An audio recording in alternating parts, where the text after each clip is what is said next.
Most people wake up in the morning and start to think about their problems. Those problems are connected to certain memories, and those memories are connected to certain people and things. So our brain is basically like an old tape recorder that plays back to us the same recording over and over again, day in and day out. So if our brain is the record of the past, then the moment we start our day, we already think and live in the past. Each one of your memories has emotions, and these emotions are the final product of past experiences. So the moment you recall the memories of your problems, you feel unhappy. You feel sad, you feel pain, and as how we think and how we feel creates our state of being, or in other words, our character. The moment we start our day with records of our past, this past sooner or later will become our future. Example: something that happened yesterday made you angry today. You woke up and thought about it, and you felt angry again. If you keep doing this for 2 days, people will think you are having a bad day. Keep doing it for 1 week and people will think you're in a bad mood. If you continue long enough, anger will become part of your character and you will be known as someone who is always angry. So as you can see, our thoughts create our destiny. Because if we keep thinking in the past, we are going to keep creating the same life we don't even like without realizing it. We wake up just like yesterday and the day before yesterday, and we grab our smartphones to check our messages. Then we check the news, and finally we feel really connected to everything and everyone in our life. After that, we go through a series of routine behaviors. We get out of the bed on the same side every day, go to the bathroom, get a cup of coffee in our favorite cup. We take a shower, get dressed and take the same bus or drive to work the same way. Finally, as we get there, we see the same people that push the same emotional buttons. And when the work is done, we hurry back home to do the same things all over again tomorrow. And this becomes our routine, just like thinking about the past becomes our routine. And routines work like computer programs. As soon as that happens, you've lost your free will to a program. And it is no longer you who runs the show, but the subconscious program. 95% of who we are is a memorized set of behaviors, emotional reactions, unconscious habits, hardwired attitudes, beliefs and perceptions that function like a program. So if you say with your 5% conscious mind, I want to be free, but the body is run by a different program, you're putting 5% conscious mind against the subconscious mind, which is 95%. That means you have no chance at all. So no wonder you can't make any changes and end up going back to the old program and creating the same life. So how do you begin to really make changes? Well, you have to get beyond the analytical mind, because what separates the conscious mind from the subconscious mind is the analytical mind. And that's where meditation comes in. Because through the practice of meditation, we can learn how to change our brain waves and slow them down. And when we do that properly, we can enter the operating system where we can begin to make fundamental changes. But instead of doing this, most people spend their lives living in survival mode. They live in constant stress and worrying. They are always anticipating bad things to happen based on past experiences. So they literally choose the negative things out of the infinite potential in the quantum field.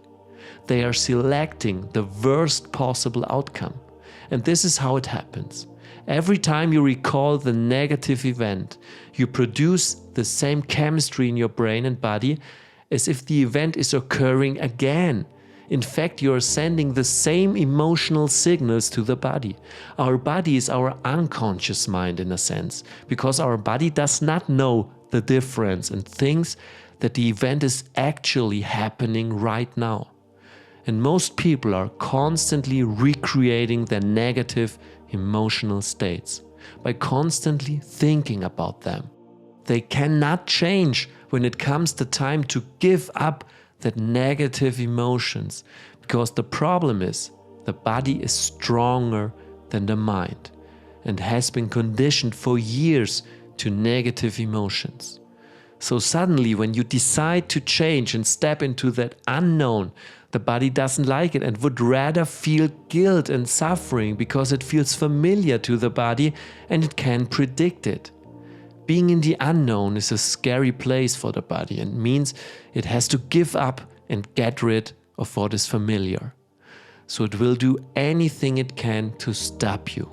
This is why the moment you start meditating, you suddenly remember an important task you had to do, and out of nowhere you get a memory from years ago. But this is just your body urging you to give up and go back to your old miserable life. Always remember, the body has a lot of tools and it will use every single one of them to stop you from entering the unknown. But the unknown is the best place to create your future. And the easiest way to enter the unknown is through meditation. Once you're in a deep meditative state, you can start creating your future. What kind of new life do you want? What kind of person do you want to be? What behaviors do you want to demonstrate? The act of mentally closing your eyes and rehearsing the things or behaviors you want in your life is the best way to create your future. You have to create a vision and keep that vision alive in your mind. And if that vision is alive in your mind, and if it is so alive in your mind that you begin to live as if that reality was actually happening now, that vision will become your life one day. So can you believe in a future that you can't see or experience with your senses yet, but that you've thought about enough times in your mind, that your brain is literally changed to look like the event has already happened? According to neuroscience, it is absolutely possible. Through the act of imagination, you are installing the software programs of your future life. And now your brain is no longer a record of the past, it's a map to the future. The hardest part is to teach your body emotionally what the future will feel like ahead of the actual experience. Simply imagining it is not enough. You need to emotionally feel it in your body. Because through feelings and emotions, your body understands what your mind is telling him. Remember, without feelings, your body won't be able to understand what you want to tell him. But the moment you start to feel something you imagine, you're beginning to step toward your future, and this means you're becoming the creator of your future and you are no longer the victim of your own negative thoughts from the past. You always need to remember that your thoughts have something to do with your destiny, and your life is not going to change very much if you keep thinking the same thoughts over and over again, because the same thoughts lead to the same choices, and the same choices lead to the same behavior, and the same behavior creates the same experience. And guess what? The same experience produces the same emotion. This is why it is so important to meditate, so that you can become aware of how you think and how you act and how you feel. Because the more conscious you are, the less likely an unwanted thought is going to slip by your awareness.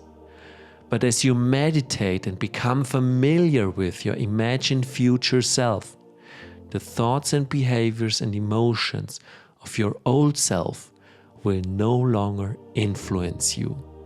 Instead, you start thinking new thoughts and condition the body into a new emotional state.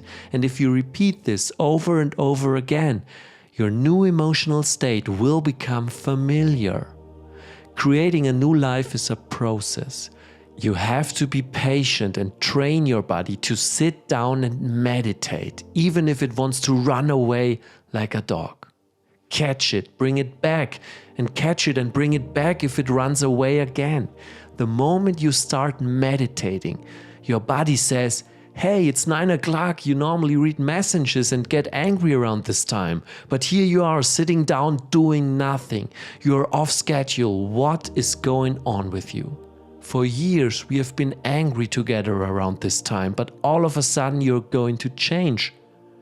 Basically, the body is looking for that predictable chemical state, and it does not care that it is a toxic state. So every time you become aware of what your body is doing and bring your attention to the present moment, you are telling the body that it is no longer the mind and that you are the mind, and now your will is getting greater than the program. And if you keep doing this over and over again, the body will sit down and obey the moment just like a trained dog.